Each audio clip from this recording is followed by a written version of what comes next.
Jalan sore ke lapangan, penjual datang menawarkan permen. Selamat sore, Bapak Ibu sekalian. Selamat datang di Pojok Pintar Manajemen. Assalamualaikum warahmatullahi wabarakatuh. Salam sejahtera untuk kita semua. Om Swastiastu, Namo Buddhaya, salam kebajikan. Selamat sore Bapak Ibu sekalian. Terima kasih atas kesediaan Bapak Ibu untuk meluangkan waktu dalam acara Pojok Pintar Manajemen pada hari ini. Pojok Pintar Manajemen adalah sebuah acara yang diinisiasi oleh PPM Manajemen untuk melakukan diskusi sebagai bentuk kontribusi pada individu maupun perusahaan. Pojok Pintar Manajemen pada kali ini mengangkat tema kompleksitas fraud tidak sekedar jujur. PPM Manajemen akan berbagi pendapat dan pengalaman terkait dengan fraud di perusahaan melalui Pojok Pintar Manajemen pada hari ini. Bersama saya, Veronica Danik Handayani, selaku Core Asesor di PPM Manajemen yang akan memandu acara pada hari ini. Sebelum kita memulai kegiatan kita pada hari ini, izinkan saya untuk memperkenalkan 7 produk PPM Manajemen yang mungkin tidak asing lagi bagi Bapak Ibu sekalian. Yang pertama adalah program pengembangan eksekutif, publikasi dan seminar, pembelajaran Inggris, program pelatihan sertifikasi, asesmen SDM, riset dan konsultasi, serta PPM School of Management. Selama melaksanakan kegiatan Pojok Pintar Manajemen, diharapkan Bapak Ibu dapat mengikuti aturan yang sudah ditetapkan di Pojok Pintar Manajemen demi kenyamanan kita bersama. Selama pemaparan materi, Bapak Ibu semuanya atau partisipan yang ada di dalam forum ini akan di-mute dan videonya akan dinonaktifkan atau dimatikan. Dan dalam diskusi, semua partisipan dianjurkan untuk memiliki prinsip yang positif dan kolaboratif. Setelah pemaparan dari pemateri, kita akan masuk ke dalam sesi tanya-jawab yang akan dibuka nanti oleh saya sebagai moderator yang akan mempersilahkan Bapak Ibu untuk melakukan atau memberikan pertanyaan kepada pembicara. Tiap sesi nanti akan dibagi menjadi 3 penanya, begitu ya, yang akan terdiri dari 3 penanya. Jika ingin bertanya, mohon untuk mengklik tombol raise hand pada aplikasi Zoom Bapak Ibu, dan saya akan mempersilahkan Bapak Ibu untuk mengajukan pertanyaan sesuai dengan urutan raise hand. Dan di akhir kegiatan ini, Bapak Ibu, kami minta untuk mengisi feedback sebagai bahan kami untuk melakukan perbaikan ke depannya. Dan materi akan kami berikan, akan kami kirimkan setelah Bapak Ibu submit feedback yang Bapak Ibu berikan kepada kami. Baik, untuk mengawali kegiatan kita pada hari ini, saya akan memperkenalkan pengisi atau pembicara kita yang pertama, yaitu Ibu Mardian Ratnasari, SE, MSc, CC, FA. Selamat sore, Ibu Ratna. Selamat sore, Mbak Nanik. Selamat sore, Bapak Ibu sekalian. Panggilannya benar ya, Mbak Ratna, begitu ya? Ya, betul. Baik, Mbak Ratna ini adalah Manager of Student Affairs PPM School of Management yang bergabung di PPM dari bulan Desember tahun 2015, begitu ya Mbak ya? Ya, betul. Baik, kita akan lanjut ke pembicara kita yang selanjutnya, yaitu Ibu Tasya Juwita, MM ATP CRMP. Selamat sore Mbak Tasya.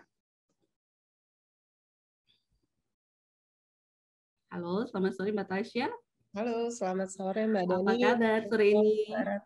Alhamdulillah baik. Selamat sore Bapak Ibu semua. Mbak Tasya ini sekarang adalah Senior Broking Consultant di PT Marine Insurance Broker, begitu ya? Dan memiliki beberapa pengalaman terkait dengan risk management. Begitu ya, Mbak Tasya ya? Baik, Iya, untuk betul. Mbak Ratna dan Mbak Tasya, apakah sudah siap untuk memberikan materi pada sore hari ini? Siap. Insya Baik, Allah. masing-masing pembicara nanti akan mendapatkan waktu kurang lebih 25 menit untuk menyampaikan materinya, dimulai dari Mbak Ratna, kemudian nanti Mbak Tasya, dan mohon izin nanti di waktu 20 menit, begitu ya, kurang 5 menit, saya akan memperingatkan Mbak-mbak sekalian untuk segera mempercepat ritmenya agar tepat di 20 menit untuk menyelesaikan materinya, begitu. Oke, baik. Untuk selanjutnya saya akan mempersilakan Mbak Ratna terlebih dahulu untuk memulai menyampaikan materinya. Silakan, Mbak. Oke, terima kasih Mbak Nanik untuk waktunya ya. Jadi senang banget nih bisa sharing gitu ya. Ini lebih ke sharing sih, lebih diskusi gimana kalau misalnya kita dihadapkan pada fraud. Sebetulnya fraud itu kan sesuatu yang sudah sering kita dengar ya. Mungkin juga sebetulnya kita alami juga gitu ya. Nah, di sini nanti saya sama Mbak Tasya mau sharing terkait sebetulnya fraud itu seperti apa gitu ya. Hal terkecil apa sih yang sebetulnya ternyata perlu kita hati-hati gitu ya, bahwa kalau hal kecil itu kita pupuk jadinya akan menjadi fraud gitu ya. Dan harusnya organisasi atau perusahaan ketika menghadapi fraud harusnya tuh seperti apa gitu ya. Nanti saya akan lebih membahas ke sana sebetulnya apa sih yang harus disiapkan sama perusahaan gitu ya.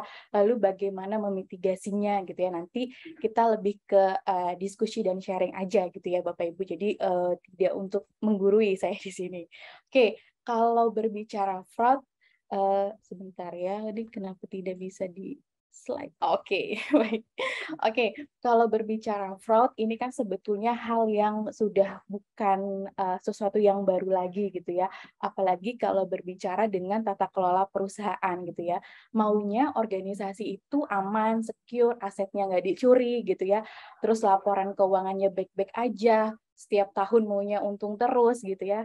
Tapi ternyata di perjalanan sebuah organisasi itu berkinerja gitu ya, akan ada banyak resiko sebetulnya. Salah satunya adalah resiko terkait bahwa organisasi itu akan dicuri, baik aset gitu ya, baik secara wewenang maupun secara keuangan gitu ya.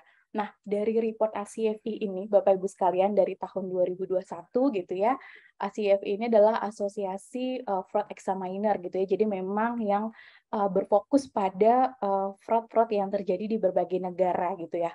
Nah, di tahun 2021 ternyata ada 2.110 kasus nih, kasus fraud ya, yang terjadi di 133 negara gitu ya, dengan total kerugian hampir 3,6 miliar dolar gitu ya. Bayangkan aja gitu ya, sebanyak itu kasusnya gitu. Jadi nggak cuma di Indonesia aja. Kalau di Indonesia kan yang sering diberitakan itu terkait korupsi gitu ya.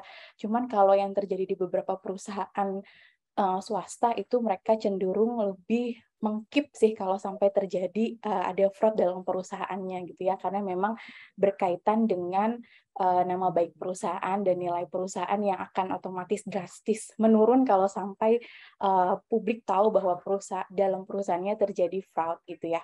Nah, menariknya Bapak Ibu ya, menariknya ternyata dari hasil penelitian Asosiasi Fraud Examiner ini ternyata setiap tahunnya gitu ya, perusahaan itu hampir kehilangan yang DPR.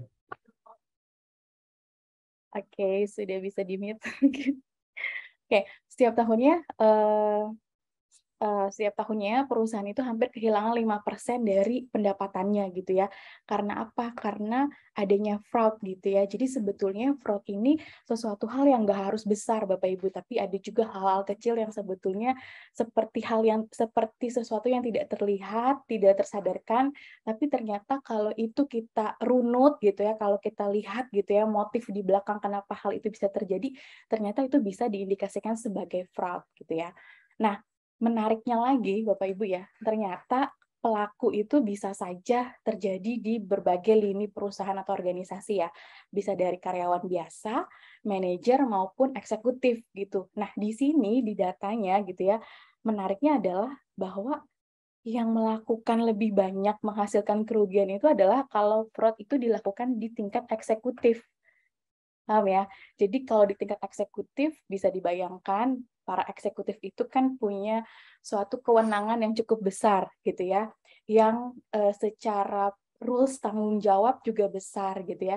Secara penguasaan organisasi juga harusnya mereka mempunyai informasi yang cukup besar terkait organisasi. Nah, tapi di ranah atau di lini owner atau eksekutif ini justru mereka itu punya kesempatan lebih banyak untuk melakukan fraud, sehingga ketika mereka bersekutu melakukan fraud, mereka akan menghasilkan kerugian yang jauh lebih besar buat perusahaan gitu ya. Tapi nanti kita coba lihat ya contoh-contoh fraud apa aja sih sebetulnya yang bisa dilakukan oleh karyawan-karyawan biasa gitu ya. Oke. Nah, ini hal sederhana sih Bapak Ibu yang sebetulnya ini bersinggungan sama kalau kita berkegiatan di kantor gitu ya. Biasanya kita kan suka ada perjalanan dinas gitu ya. Nah, biasanya gitu ya, kesempatan yang bisa dimanfaatkan gitu ya, yang mungkin ini bisa jadi indikator gitu ya, terkait dengan kalau misalnya kita ketemu klien gitu ya, bisa saja sebetulnya kita ketemu kliennya hari itu satu gitu ya, tapi bilangnya 2 klien yang ditemui di luar gitu ya.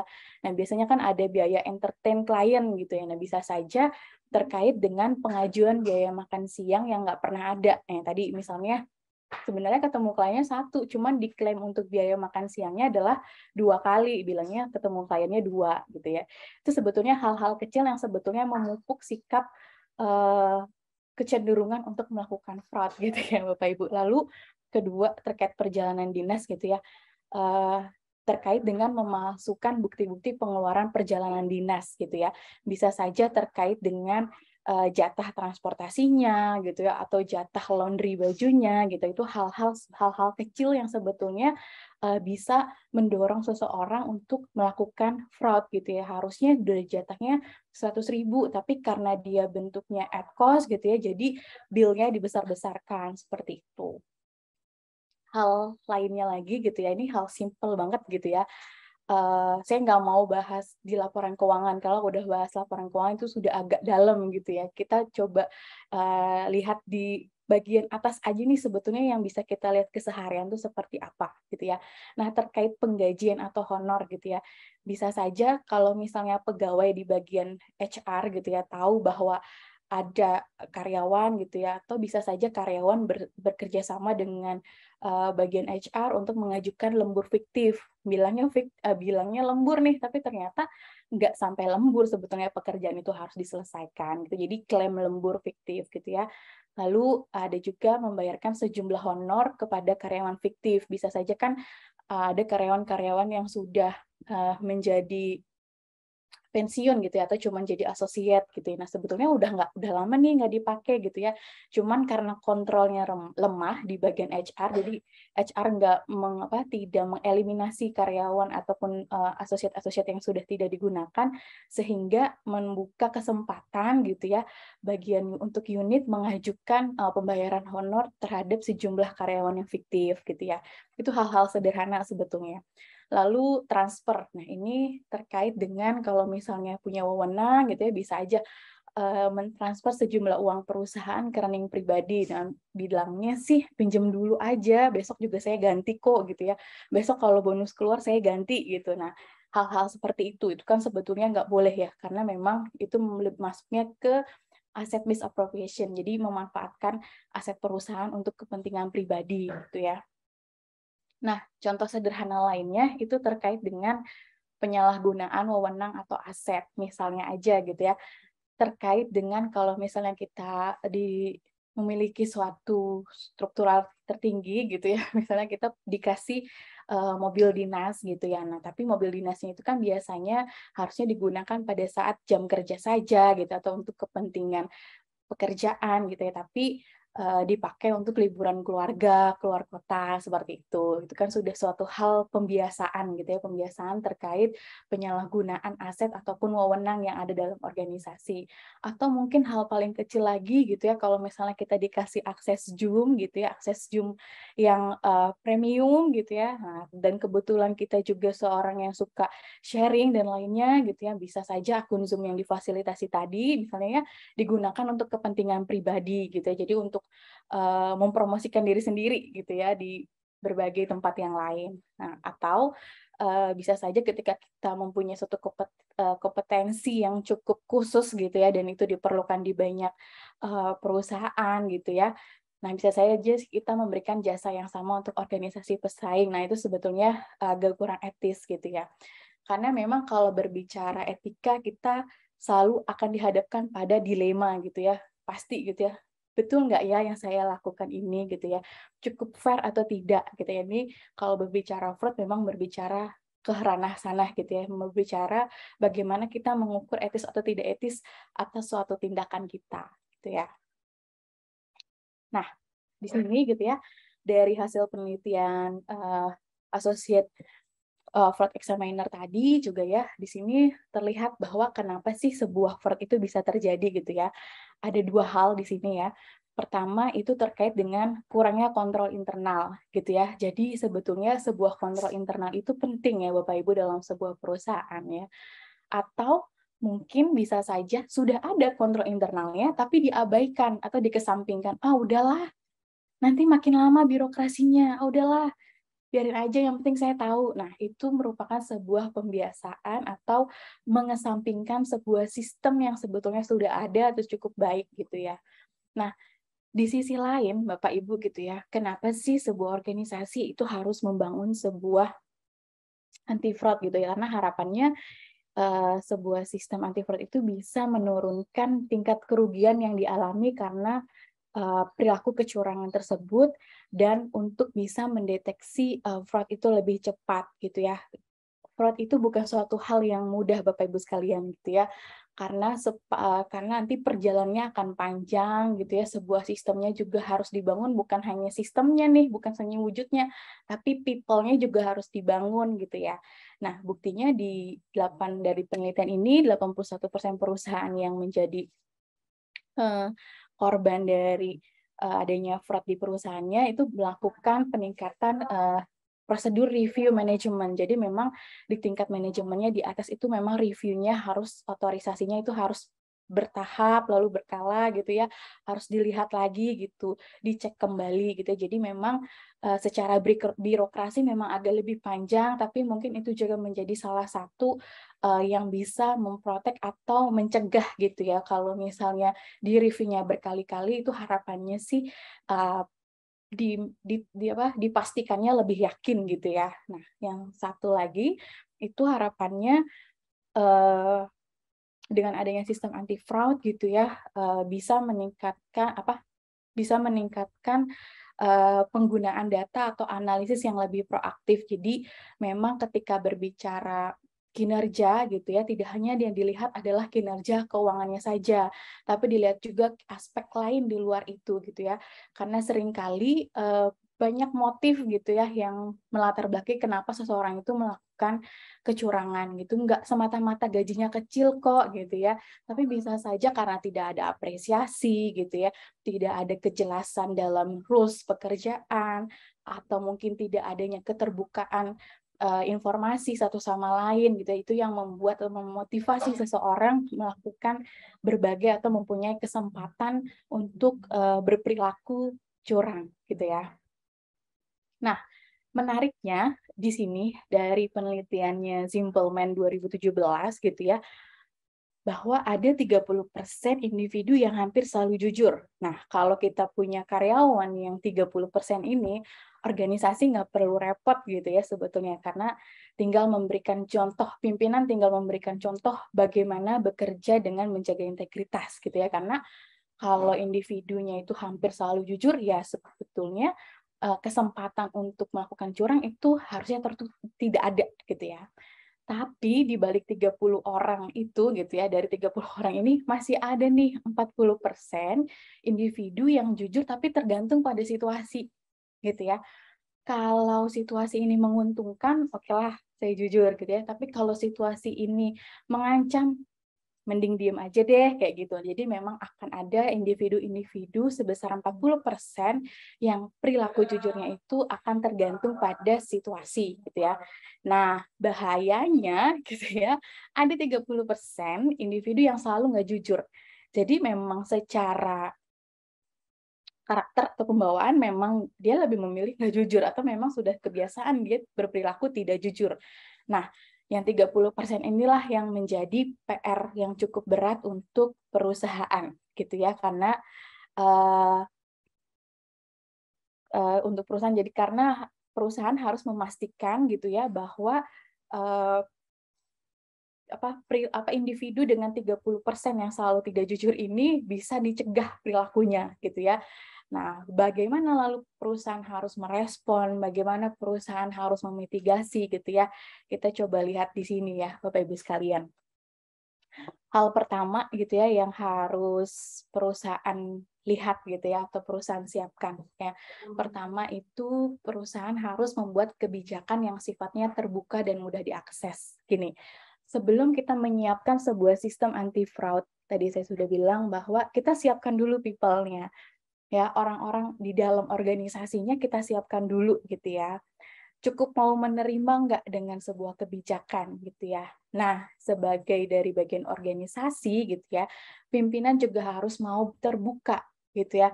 Sebuah kebijakan itu sifatnya harus terbuka dan harus mudah diakses gitu ya.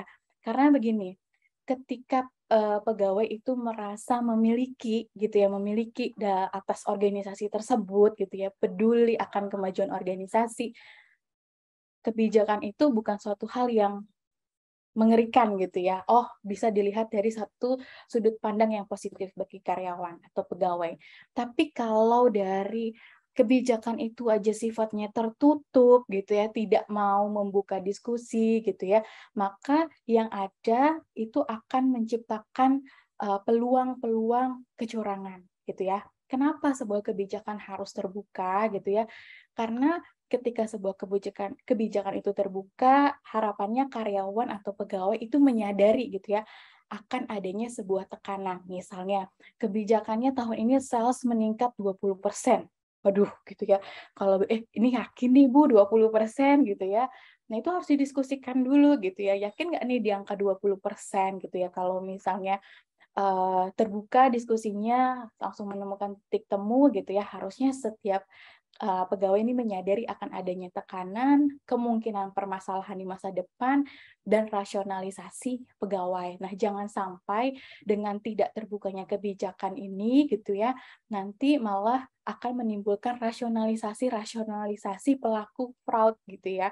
Karena ya kayak saya kayak gini kan karena organisasi begini gitu ya, saya kayak gini kan karena nggak difasilitasi, saya kayak gini kan karena nggak terbuka gitu. Nah, jangan sampai seperti itu. Justru sebuah kebijakan itu sifatnya harus terbuka dan mudah diakses supaya organisasi bisa menciptakan langkah pencegahan gitu ya.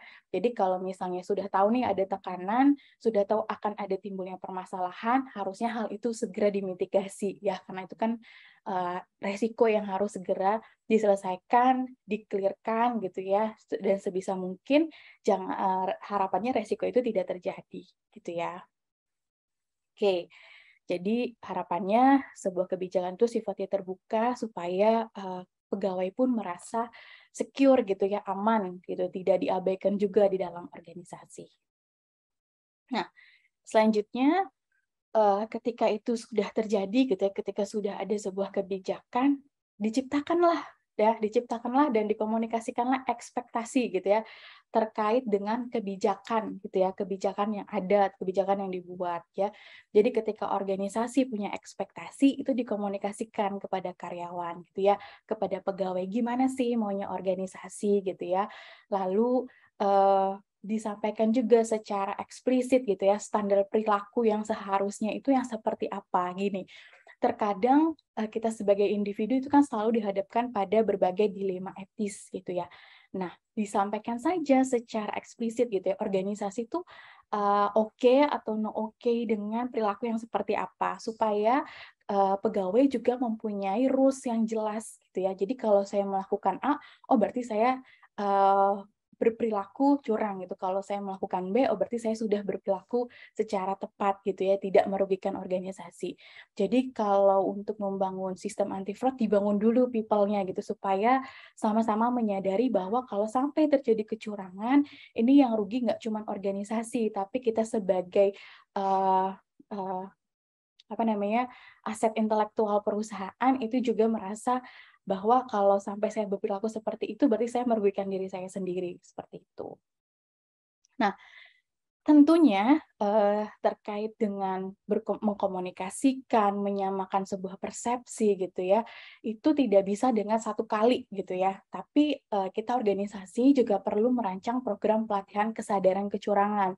Nah ini nggak hanya untuk karyawan ya level, tapi di semua lini gitu.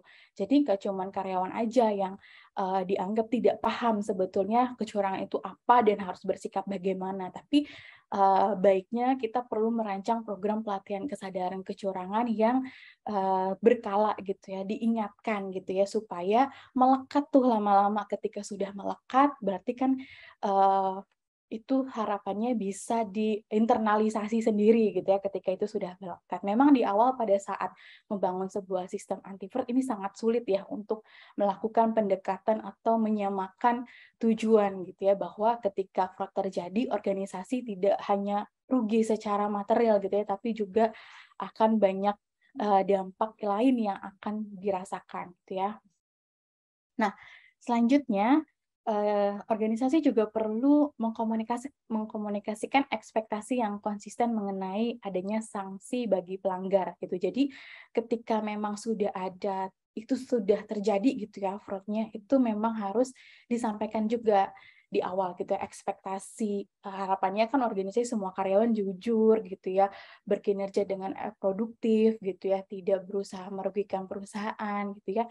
Nah, tapi organisasi juga perlu menyampaikan ketika hal itu nanti terjadi gitu ya, ada hal-hal etika yang terjadi atau yang merugikan perusahaan, maka sanksinya harus jelas gitu ya. Tapi itu harus dikomunikasikan dari awal gitu ya.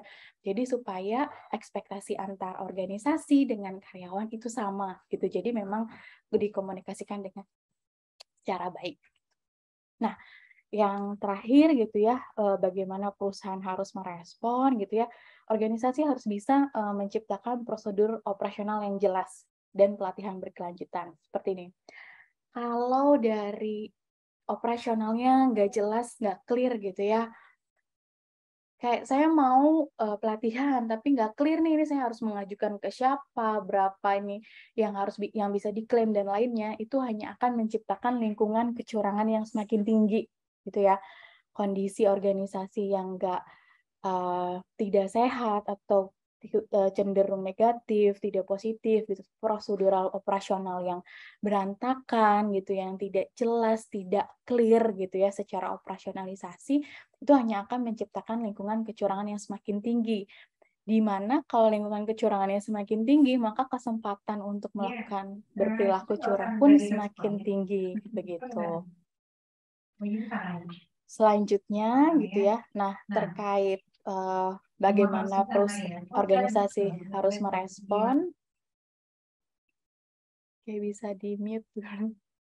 Oke, pertama itu hal mudah sih sebetulnya ya, terkait merotasi pegawai secara berkala. Kenapa sih organisasi itu harus merotasi pegawai secara berkala? Supaya gini, terutama kalau di bagian keuangan ya, kenapa harus sering dirotasi gitu ya, supaya ketika adanya kecurangan yang terjadi itu bisa langsung segera terdeteksi, karena biasanya kalau tidak berganti orang, kita nggak akan tahu nih kekurangan dari sistem itu apa, lalu misalnya ada hal apa yang ditutupi seperti itu. Jadi harapannya organisasi juga bisa secara berkala melakukan rotasi gitu ya. Lalu ini nih tadi yang saya bilang bahwa harus ada nih pelatihan terkait fraud gitu ya, bahwa itu terkait awareness-nya, bagaimana kita mendeteksi bahwa perilaku itu fraud atau bukan gitu ya.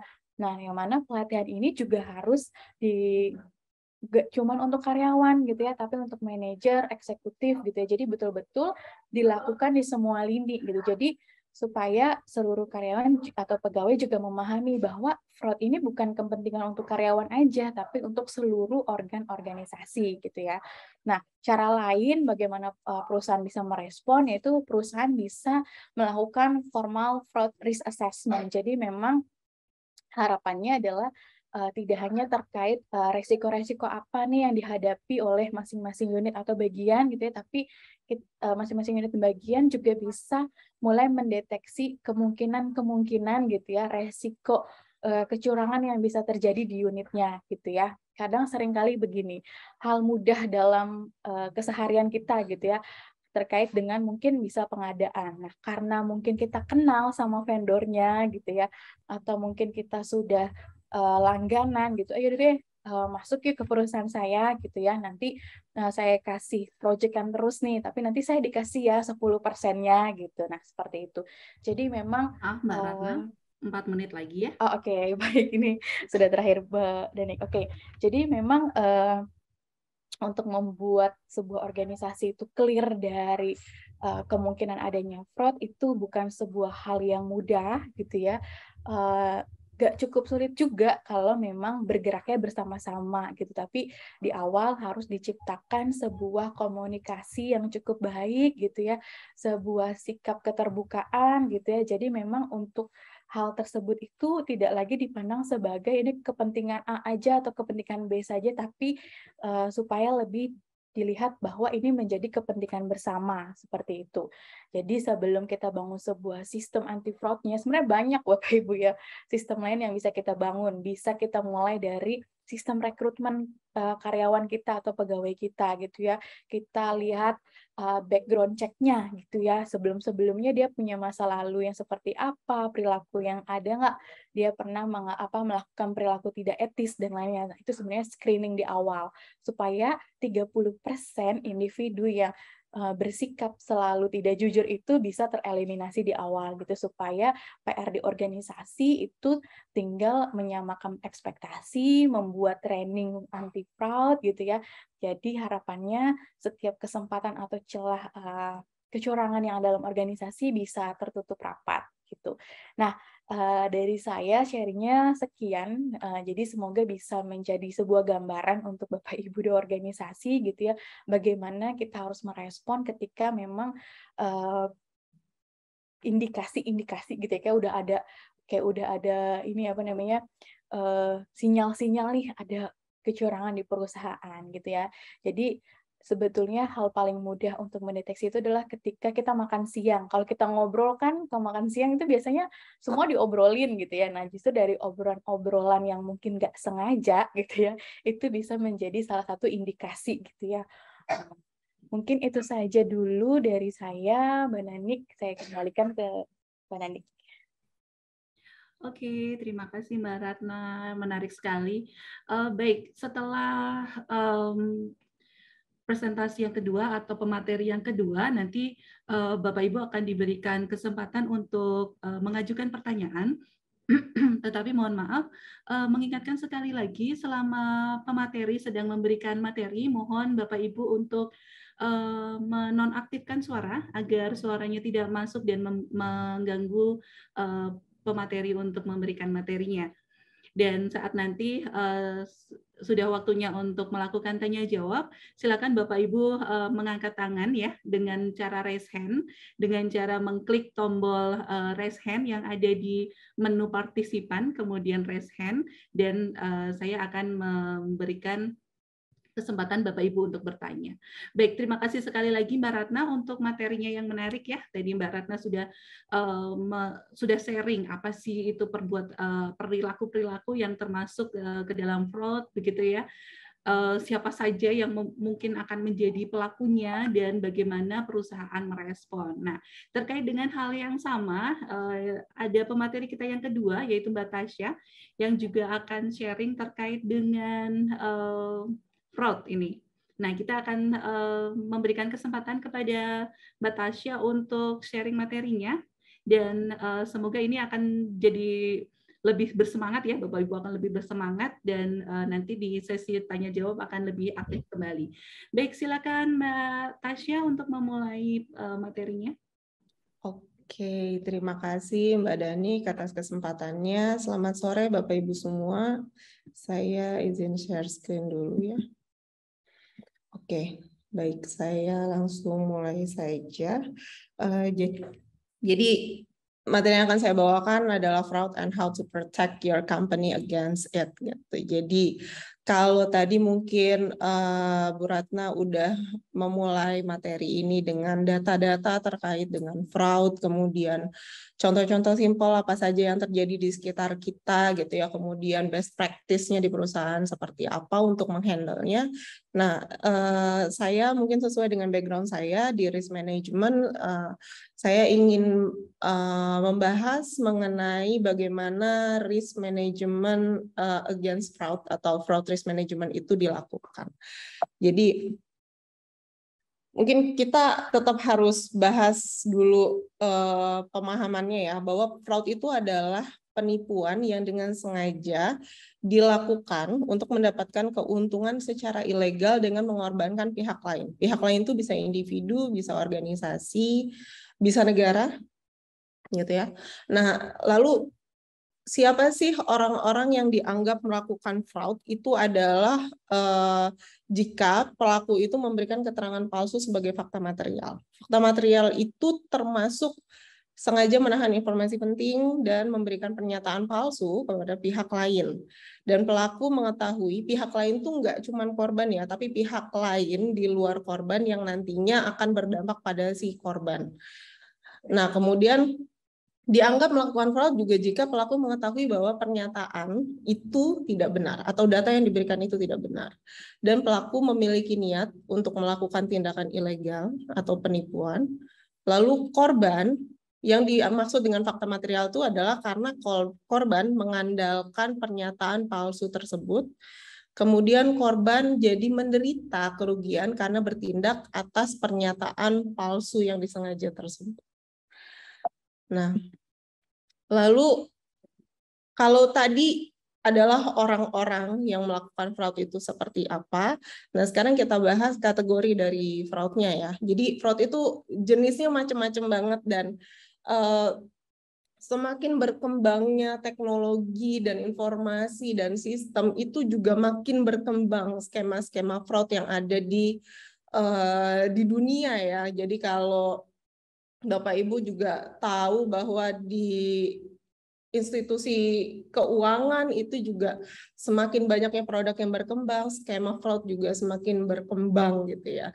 Nah, jadi kita coba bahas dulu apa saja sih yang dimaksud dengan fraud, walaupun tidak semua jenis-jenis fraud bisa tercover mungkin dalam diskusi kita kali ini, tapi at least saya memberikan beberapa contoh. Nah, kategori fraud yang pertama adalah against individual. Itu adalah fraud yang mentarget individu, orang gitu ya. Contohnya adalah pencurian, penipuan, phishing, mengambil data dari si korban itu kemudian digunakan untuk hal-hal yang lain gitu ya. Kemudian scam advance fee, bilangnya advance fee, kemudian misalkan dia mengaku sebagai intermediaris untuk pembelian rumah misalkan atau pembelian reksadana atau apapun gitu ya, yang kemudian dia mensyaratkan adanya advance fee, kemudian advance fee-nya dibawa kabur dan asetnya tidak diberikan kepada korban, itu termasuk fraud. Termasuk juga dengan skema Ponzi gitu ya. Tadi sudah sempat dibahas dan mungkin juga saya tidak akan menjelaskan lagi skema Ponzi karena nanti jadi panjang. Kemudian yang kedua adalah kategori fraud yang internal organization fraud, atau ini juga disebut dengan occupational fraud. Nah, ini adalah fraud yang dilakukan oleh karyawan, termasuk oleh eksekutif atau BOD bahkan, dari sebuah organisasi untuk menipu organisasinya sendiri. Nah, contohnya adalah penggelapan, kecurangan, berbohong kepada investor atau pemegang saham.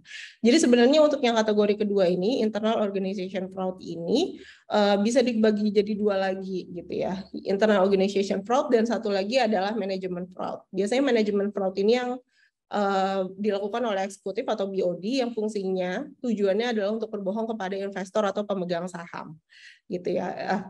Misalkan demi menaikkan harga sahamnya, mereka merekayasa laporan keuangan misalnya. Itu juga termasuk ke dalam fraud. Lalu yang ketiga adalah external organizational fraud, yaitu fraud yang dilakukan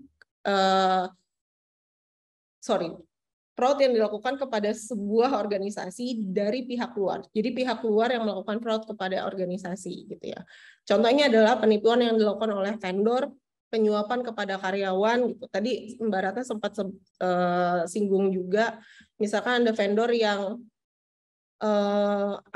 mencoba menggait karyawan untuk kalau pilih saya nanti saya kasih kickback, gitu ya, misalnya sekian % dari proyeknya nanti buat si karyawannya, gitu. Itu juga termasuk fraud. Kemudian rekayasa anggaran proyek, kemudian juga mungkin di produk-produk customer nih sering ketemu ya, ada saja pelanggan yang coba-coba merefund barang tiruan atau barang curian misalkan. Kemudian pencurian menggunakan teknologi ini yang sekarang sangat marak ya Bapak Ibu. Jadi pencurian kekayaan intelektual misalnya, kekayaan intelektual yang harusnya ada harganya itu dicuri saja. Kemudian informasi pelanggan ini juga banyak sekali, mungkin Bapak Ibu juga kayaknya kita semua menjadi korban di sini ya. Tiba-tiba informasi kita sudah ada di agensi mana atau di sales kartu kredit atau KTA atau mana yang kita tidak pernah merasa memberikan data itu, tapi data kita tersebar secara luas. Nah, itu juga termasuk tindakan fraud. Lalu bagaimana cara kita menghadapi risiko dari fraud itu? Nah, sebagaimana manajemen risiko pada umumnya, sebelum kita bisa menentukan tindakan pengendaliannya, kita perlu tahu dulu akarnya itu apa, akar dari masalahnya itu apa. Nah, untuk itu saya mengajak Bapak Ibu untuk memahami sedikit tentang mengapa sih fraud ini terjadi dan mengapa ini terus terjadi gitu ya. Sesuai judulnya ya, fraud itu bukan cuma masalah kejujuran gitu ya. Ternyata memang ada beberapa faktor yang berkontribusi di dalamnya yang mendorong seseorang melakukan fraud. Penelitian ini dilakukan oleh Profesor Kersey, ada seorang kriminologis yang memang meneliti tentang fraud dan dia melakukan interview kepada sejumlah responden yang melakukan fraud dan dia menanyakan kenapa sih Anda melakukan fraud gitu ya. Supaya tidak menghilangkan esensi, saya kutip sebagaimana penelitiannya dalam bahasa Inggris, nanti kita bahas dalam bahasa Indonesianya. Jadi ada 3 faktor, disebut triangle karena ada 3 faktor, yaitu financial pressure atau mungkin di referensi lain Bapak Ibu bisa dengar itu dengan nama insentif. Jadi financial pressure atau insentif itu sama. Kemudian rationalization dan opportunity. Nah, alasan yang pertama adalah there was no need for it like there was this time. Jadi waktu itu saya masih belum butuh, tapi saat ini saya butuh. Jadi saya melakukan fraud gitu ya. Jadi ada tekanan. Tekanan itu bisa berupa tekanan, pressure, bisa berupa tekanan juga untuk mendapatkan sesuatu, untuk mencapai keuntungan. Gitu ya. Lalu yang kedua adalah the idea never entered my head before, but now it does. Jadi dulu saya nggak kepikiran untuk melakukan itu gitu loh. Saya nggak pernah melihat kemungkinan itu, tapi sekarang saya melihat gitu. Nah itu kan berarti dia melihat ada pintu yang terbuka di depannya, ada opportunity di situ untuk melakukan kegiatan tindakan fraud itu. Lalu yang ketiga adalah alasannya adalah I thought it was dishonest then, but this time it did not seem dishonest at first. Jadi dia tahu bahwa tindakan itu nggak jujur, tapi untuk saat ini kok kayaknya jujur ya kemarin, kayaknya itu normal-normal aja gitu. Nah itu yang kita sebut dengan rationalization. Jadi kita bahas satu-satu dalamnya itu apa. Nah untuk insentif atau pressure tadi yaitu persepsi karyawan atas tekanan yang dia rasakan di tempat kerja. Nah karena kata kuncinya persepsi ya Bapak Ibu. Jadi tekanan itu adalah apa yang dirasakan oleh karyawan. Tekanan yang dirasakan atau tekanan untuk mendapatkan keuntungan. Ini mencakup misalnya bonus atau kinerjanya itu diukur berdasarkan matriks keuangan saja. Jadi cuma dikunci targetnya aja. Pokoknya salesnya seperti yang tadi Mbak Ratna sempat berikan contoh ya, salesnya tahun ini naik 20% gitu. Perusahaan hanya kasih tahu begitu, terus si sales ini kan merasa gimana cara saya udah 100% saya dapatnya segini gitu. Terus kalau tiba-tiba saat ini dinaikkan 20% saya harus melakukan apa gitu. Nah, sehingga di situ dia merasa oh ya udah mungkin saatnya saya melakukan fraud karena kalau enggak saya nggak achieve target nanti saya bisa kenapa-napa gitu. That's a pressure gitu ya. Kemudian yang kedua adalah ekspektasi investor atau analis. Nah, ini yang biasanya mendorong terjadinya manajemen fraud itu. Jadi BOD atau eksekutif itu jadi merasa harus melakukan rekayasa supaya mereka bisa menjaga harga sahamnya tetap baik atau di mata investor kinerja perusahaannya baik. Itu juga termasuk fraud.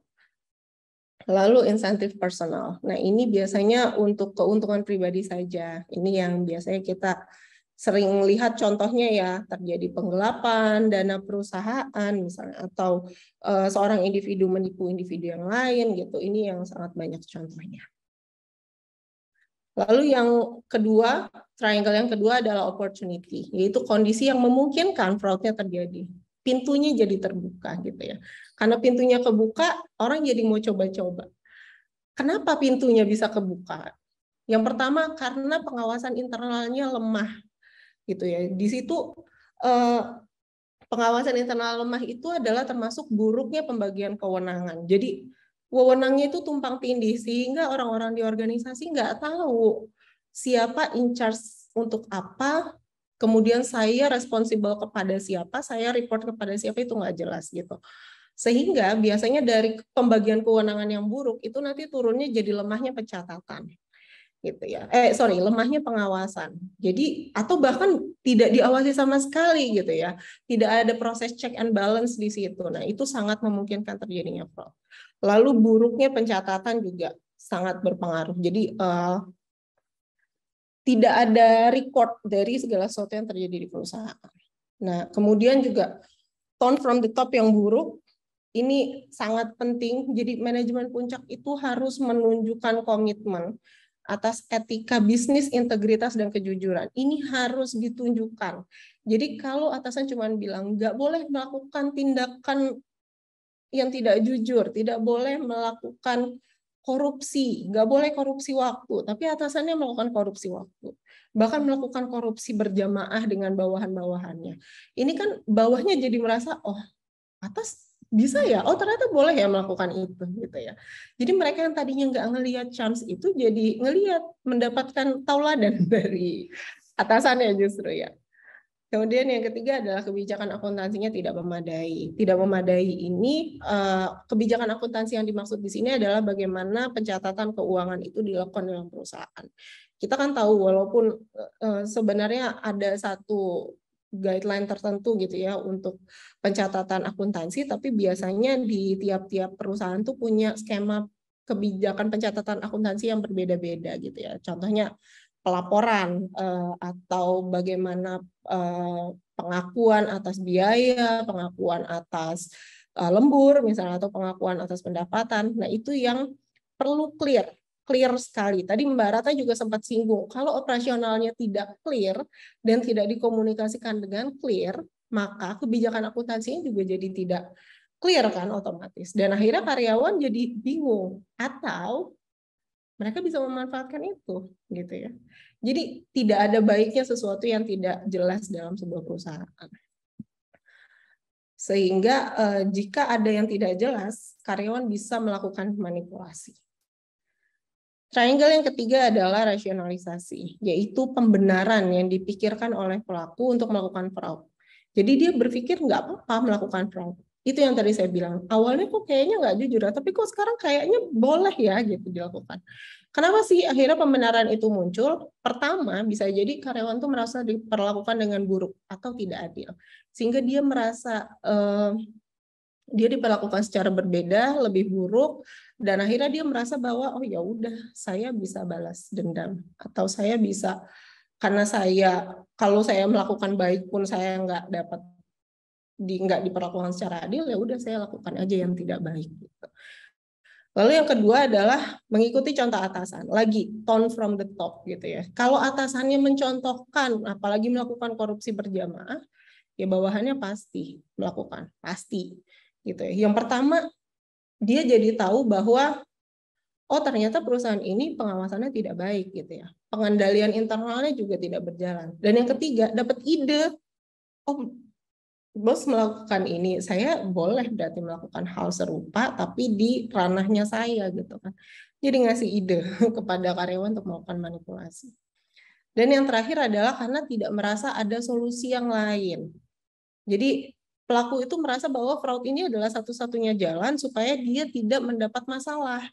Bisa jadi dia merasa bahwa dia akan kehilangan pekerjaan jika tidak melakukan fraud, atau dia tidak mencapai performa minimum ketika tidak melakukan fraud gitu. Nah, ini adalah motif-motif ya, sebab-sebab si pelaku melakukan fraud. Jadi karena kompleksnya fraud ini kita baru bahas yang triangle ya. Teori ini kemudian dikembangkan lagi menjadi ada yang bawa teorinya the fraud diamond, ada yang the fraud pentagon gitu ya. Jadi ada yang segi 4, ada yang segi 5 gitu. Karena memang fraud ini luas dan kompleks gitu. Tapi saya bahas fraud triangle karena ini adalah teori dasar yang digunakan. Jadi yang diamond dan pentagon itu adalah perluasan, pengembangan dari teori triangle ini. Nah, karena itu risiko fraud ini tidak mungkin hilang 100%, sehingga perusahaan itu wajib untuk terus mengawasi agar fraud tidak terjadi. Nah, maka langkah menghadapi fraud satu-satunya adalah dengan melakukan manajemen risiko. Risiko itu kan adalah sesuatu yang tidak mungkin hilang 100%. Nah, supaya bisa kita tekan di ranah yang minimum, kita lakukan manajemen risiko. COSO dan ACFE, Certified Fraud Examiner tadi, dan COSO adalah sebuah organisasi yang memang fokus di pengendalian internal dan risk ya. Itu mereka bekerja sama, kemudian mengeluarkan guideline prinsip untuk manajemen risiko fraud. Dan ada 5 prinsip di situ, yaitu yang pertama control environment. Nah, yang paling penting adalah perusahaan itu wajib menunjukkan komitmen untuk menegakkan integritas dan etika bisnis. Komitmen itu berarti secara terus-menerus dan diulang-ulang. Nggak cuman bikin poster terus udah gitu ya. Udah yang penting ada di sana, kemudian nanti orang melakukan fraud di depan poster itu gitu. And it happens. Itu terjadi di banyak organisasi dan mungkin Bapak Ibu juga tahu gitu ya. Kemudian yang kedua adalah kita harus membuat program pengelolaan risiko fraud dan dikomunikasikan kepada karyawan, seluruh karyawan. Karena program apapun itu kalau nggak dikomunikasikan nonsens, tidak dirasakan dampaknya. Lalu manajemen puncak juga harus mendukung penuh pengendalian internal. Dengan cara apa? Dengan cara mungkin Bapak Ibu bukan hal asing ya, pengendalian internal atau internal control atau audit itu kadang menjadi momok ya di sebuah perusahaan. Orang kadang males gitu kalau ketemu internal auditor nanti dicari-cari kesalahannya katanya gitu. Kemudian takut terjadi temuan yang diada-ada misalnya. Nah, tapi itu semua harusnya tidak terjadi kalau manajemen puncak itu secara serius mencoba membuat pengendalian internal yang tidak memecah belah karyawan tadi gitu. Pengendalian internal tuh nggak harus seram kok gitu ya. Data itu kan nggak harus diambil secara paksa, kemudian apabila terjadi temuan tuh kan nggak harus diperlakukan dengan buruk gitu ya. Bisa jadi temuan itu hanyalah sebuah chance untuk improvement. Maka manajemen puncak harus memberikan tauladan gitu ya, contoh bahwa pengendalian internal itu adalah sesuatu yang perlu untuk kita semua, untuk seluruh individu dalam perusahaan, dan apapun temuan dari pengendalian internal itu harus di follow up. Itu adalah bentuk komitmen dari manajemen puncak. Kemudian perusahaan juga wajib membenahi struktur organisasi, alur pelaporan, serta pembagian kewenangan dan tanggung jawab, supaya tidak terjadi tumpang tindih gitu ya. Nah, kalau ini sudah dibenahi, orang-orang di perusahaan tidak bingung dan juga tidak mencoba mencari celah untuk melakukan manipulasi. Karena memang tidak bisa. Nah, ini contohnya adalah dengan melakukan check and balances. Misalnya untuk pengadaan itu harus ada orang yang mengajukan, ada orang yang menyetujui, dan ada orang yang mengecek persetujuannya. Jangan sampai itu semua berputar di satu tempat, satu orang gitu. Dia boleh ngajuin, dia boleh menyetujui, dia boleh mencairkan dana. Wah, itu kacau. Siapa ya kemudian yang bisa ngecek apakah pengadaan itu dilakukan dengan harga yang reasonable, harga yang wajar? Itu contohnya.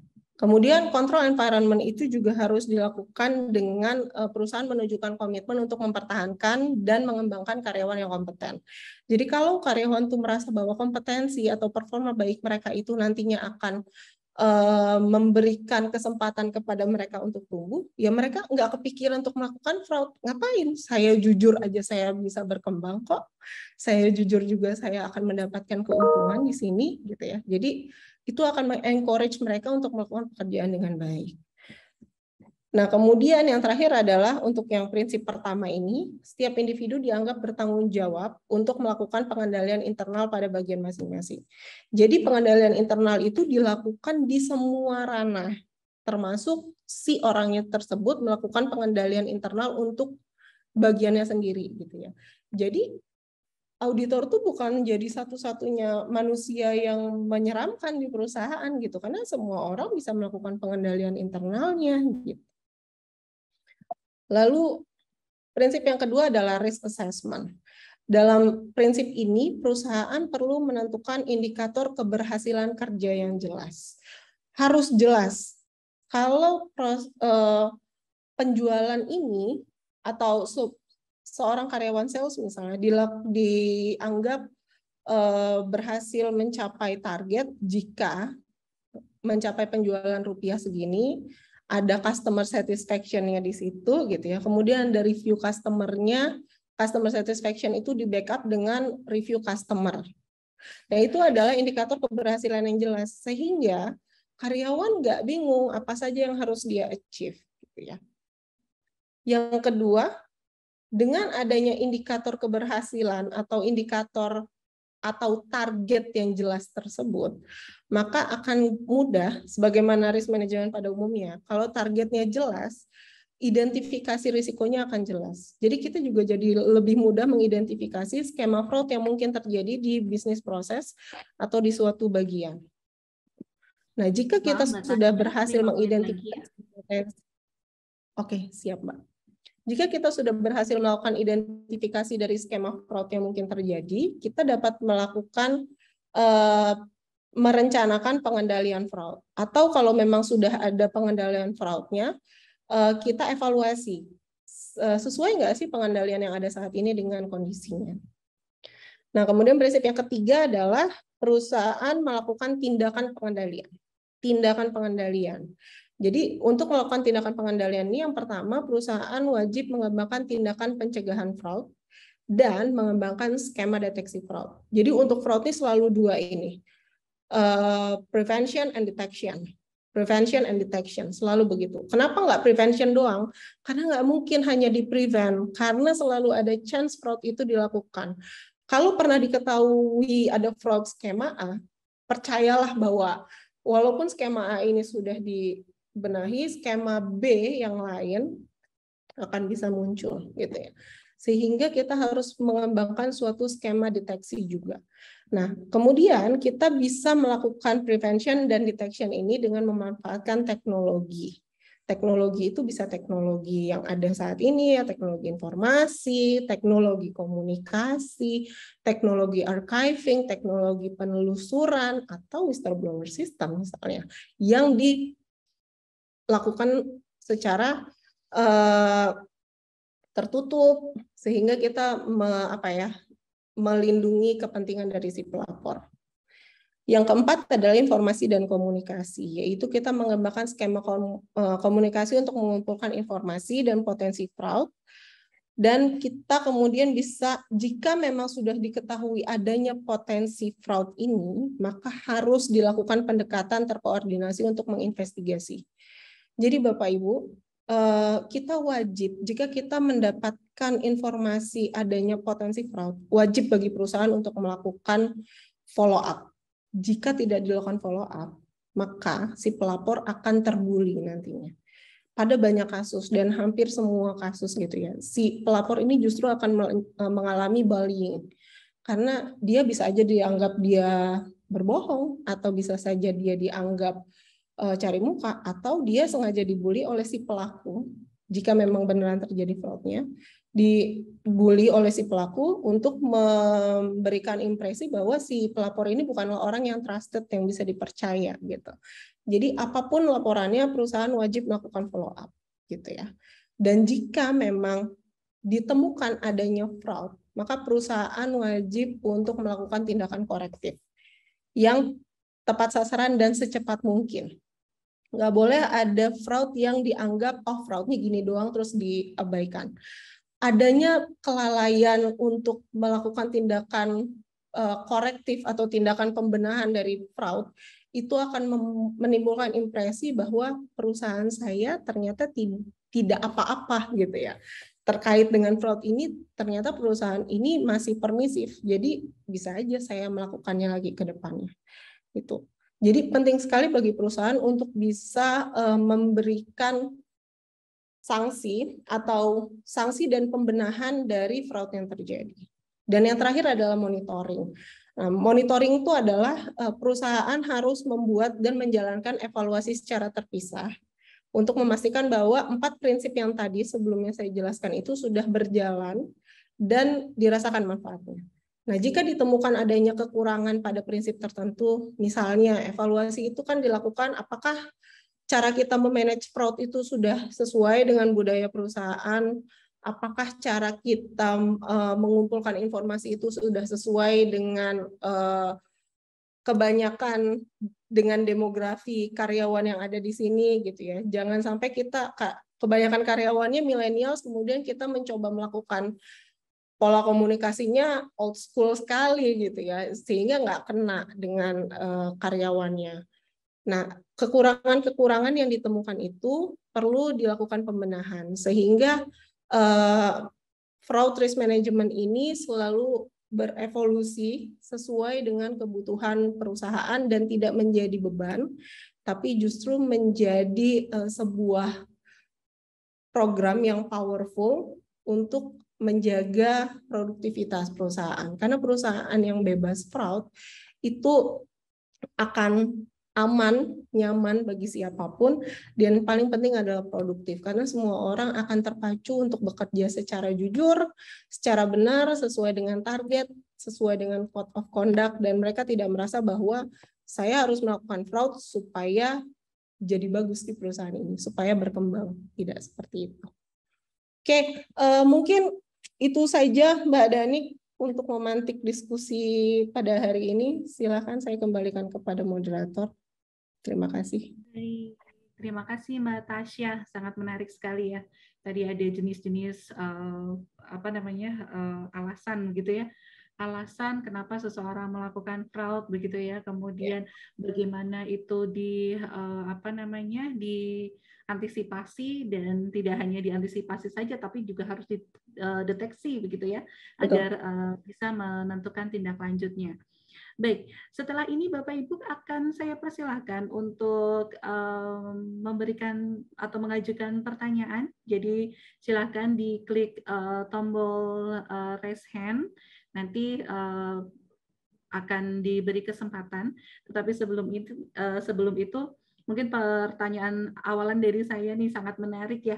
Tadi terkait dengan bagaimana ini dideteksi, bagaimana pelaporannya. Dan tadi kalau dari Mbak Ratna tadi kan pelaku terbesar itu yang memiliki resiko tertinggi adalah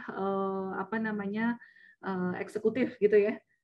Dan bagaimana sih ini harus dilaporkan, apalagi tadi ya kalau ini laporan tidak ditindaklanjuti, kemudian nanti takutnya dibully gitu. Nah, bagaimana nih menurut Mbak Ratna dan Mbak Tasya, bila yang dilaporkan ini adalah orang yang punya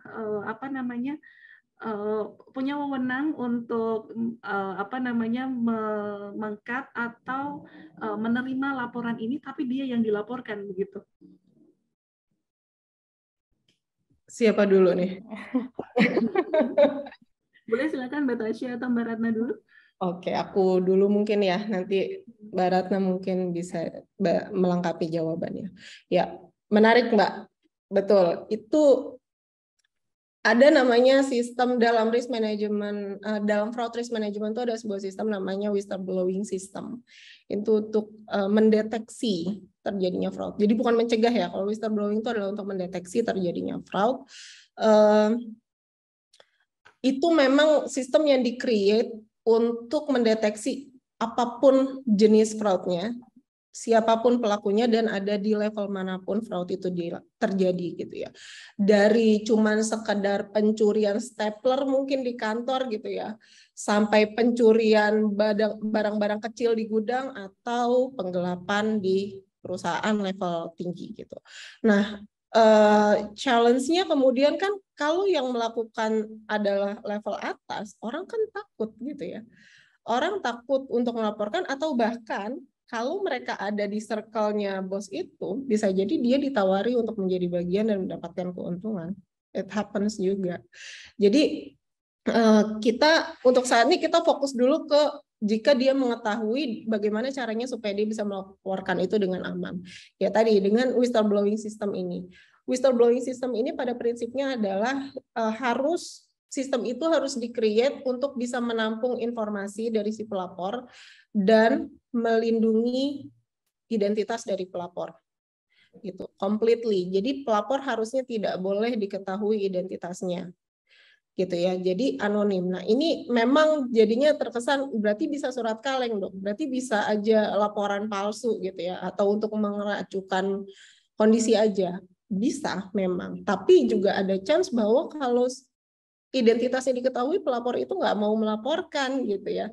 Jadi kita harus menyediakan sistem yang mengamankan si pelapor. Nah, kemudian langkah yang kedua adalah jika memang sudah ada laporan itu gitu ya, perusahaan tadi harus wajib hukumnya untuk melakukan tindak lanjut dan menginvestigasi. Benar nggak sih pelaporan yang disampaikan itu terjadi? Benar nggak tindakan fraud itu dilakukan? Walau apapun bentuknya ya, apakah bentuk fraudnya dilakukan atau si pelakunya benar nggak melakukan itu. Tidak boleh ada pengecualian ya. Misalkan kalau di level atas, kita yakin kok kalau BOD kita jujur gitu, nggak bisa. Kita harus cek juga. Nah, kemudian yang ketiga, kalau memang kalau memang laporan itu terbukti ada dilakukan, apapun kerugian perusahaan atau siapapun yang melakukannya harus dilakukan sanksi. Bagi si pelaku dikenakan sanksi, bagi proses bisnis yang terjadi fraud itu dibenahi. Harus diubah. Mungkin ada yang miss, ada celah berarti di SOP-nya, ada celah di working instruction-nya, ada celah di pencatatannya, gitu. Itu yang harus dibenahi. Itu dari saya, mungkin silakan Mbak Ratna. Oke, thank you. Thank you pertanyaannya Mbak Danik ya. Sama sebetulnya, ini yang harus dipastikan dari awal ya Mbak Danik, bahwa kalau kita mau menyamakan ekspektasi antara organisasi dengan pegawai atau karyawan, kita juga harus sudah siap dengan reward sama punishment-nya, yang mana punishment itu harusnya sama rata gitu ya, mau itu pimpinan yang melakukan, mau itu cuman sekedar OB yang melakukan, sanksinya harus sama dan itu harus dikomunikasikan gitu ya. Kalaupun itu sudah terbukti, misalnya laporan-laporan cukup jelas tadi ya, harusnya kalau misalnya nih justru si eksekutif inilah yang biasanya menindaklanjuti, berarti lapornya nggak ke eksekutif itu, tapi ke atasannya eksekutif itu gitu ya. Jadi jangan ke yang bersangkutan lagi, nanti kayak kasus yang lagi heboh akhir-akhir ini gitu kan. Nah, nggak seperti itu, tapi langsung satu level di atasnya gitu. Mungkin dewan komisarisnya kah kalau direksi yang melakukan seperti itu. Tapi di organisasi harus cukup jelas reward sama punishment-nya gitu. Jangan sampai tadi ya kita punya sistem whistleblower, tapi kita sendiri sebagai individu takut gitu ya untuk berkata jujur, untuk melaporkan. Nah, kenapa bisa takut? Karena yang namanya sebuah perlindungan ini juga isunya menarik ya, karena kasus akhir ini tuh seperti itu ya, meskipun bukan fraud gitu ya, tapi kan kita bisa lihat di situ ya, ketika kita jadi korban gitu ya, ketika kita tahu yang perlu kita dapatkan itu adalah sebuah kepastian gitu ya. Kalau saya lapor, saya aman nggak nih gitu ya. Kalau saya lapor, menjamin saya nggak dipecat nggak nih? Kalau saya lapor, menjamin saya nggak diapa-apain nggak? Seperti itu. Makanya kenapa kecenderungan orang lain ketika melaporkan itu anonim gitu ya. Padahal kalau bernama pun justru lebih memudahkan tim investigasi untuk lebih mendeteksi lebih cepat dan menginvestigasi lebih cepat. Justru kalau anonim itu masih perlu beberapa tahap untuk mengkonfirmasi, mengobservasi lagi, mengkonfirmasi gitu ya, terkait benar nggak nih yang dilaporkan gitu. Justru kalau misalnya eksekutif yang melakukan, ya berarti kita lapornya ke yang satu tingkat di atasnya gitu. Nggak mungkin lah kita melaporkan, kamu curang ya, ini datanya gini-gini, yang ada siapa tuh yang ngelapor, nah ya siapa tuh yang ngelapor, terus dideteksi, terus besoknya diajuin SPD gitu kan. Nggak seperti itu. Jadi sistem di organisasinya harus sudah cukup mumpuni untuk mengamankan gitu ya tadi para pelapor gitu. Seperti itu, Mbak. Oke, terima kasih sekali Mbak Tasya dan Mbak Ratna. Saat ini ada Bapak Perdana Editya dan Ibu Rininta Melati yang raise hand ya. Jadi kesempatan pertama akan saya berikan kepada Bapak Perdana Editya untuk menyampaikan pertanyaannya. Kemudian untuk yang kedua nanti setelah pertanyaan Bapak Perdana ini dijawab, nanti saya akan berikan kesempatan kepada Ibu Rininta ya. Baik, silakan Bapak Perdana Editya untuk menyampaikan pertanyaannya. Ya, baik. Terima kasih Ibu Veronica. Selamat sore Bu Tasya dan juga Ibu Ratna. Ya, terima kasih atas insight yang diberikan ya. Memang di fraud ini seperti dua mata uang koin ya. Satu sisi itu kita memberikan impact yang baik bagi perusahaan, tapi di satu sisi pun bisa membahayakan karir kita ya, atau bahkan nyawa kita ya, kalau ternyata itu memang dampaknya sungguh luar biasa seperti itu ya. Dan kita tahu seperti BUMN yang beberapa tahun lalu dipangkas itu kan juga kebanyakan karena kasus fraud ya, seperti itu ya. Nah, jadi saya ingin cerita sebenarnya, itu memangkas waktu saja. Jadi kalau untuk masukan dari saya sebenarnya perlu adanya reward ya untuk penemu celah ya. Jadi setiap kali ada celah di mana itu bisa terdapat fraud ya, itu perusahaan perlu memberikan apresiasi ya. Terlihat sederhana ya, tapi kalau kita pintar ya, dari celah itu kan kita pelajari. Dari celah ini saya bisa dapat untung apa ya? Kalau keuntungan berupa material itu kalau rutin berapa, kalau misalkan setahun itu berapa bisa kelihatan ya. Karena sebagai pengalaman saya dulu di staf GA ya, yang sangat-sangat rentan ya, kalau misalkan terjadi mengambil keuntungan kecil-kecilan ini paling sering ya, biasanya mungkin dilakukan oleh staf dasar ya, seperti driver, OB, ataupun ya staf-staf biasalah di kantor ya, yang seperti mengambil selisih dari pembelian BBM, terus kalau driver biasanya dari tol, kartu tol, seperti itu mereka mencari celahnya ya. Tapi kadang yang dilematis itu yang benar tadi disampaikan Ibu Tasya dan juga Ibu Ratna ya, jika pelakunya eksekutif itu bagaimana ya, karena kan menyangkut nasib dari ini ya, dari apa namanya, sang pelapor ya, apalagi kalau dia staf bawah, apalagi kalau dia juga belum karyawan tetap, mungkin dia masih kontrak atau masih probation ya, sudah pasti kalau dia melaporkan itu saya yakin bulan depan dia sudah nggak kerja di situ biasanya ya, karena sudah pasti nanti dia akan tereliminasi ya. Ibu Ratna sudah tersenyum, berarti sepertinya sudah paham. Nah, Bu Tasya juga. Nah, kalau menurut hemat saya sebaiknya mungkin dipisah ya antara eksekutif dengan staf dasar ya, karena nanti tidak berimbang ya. Mungkin staf ini nanti akan melaporkan temuan seperti itu.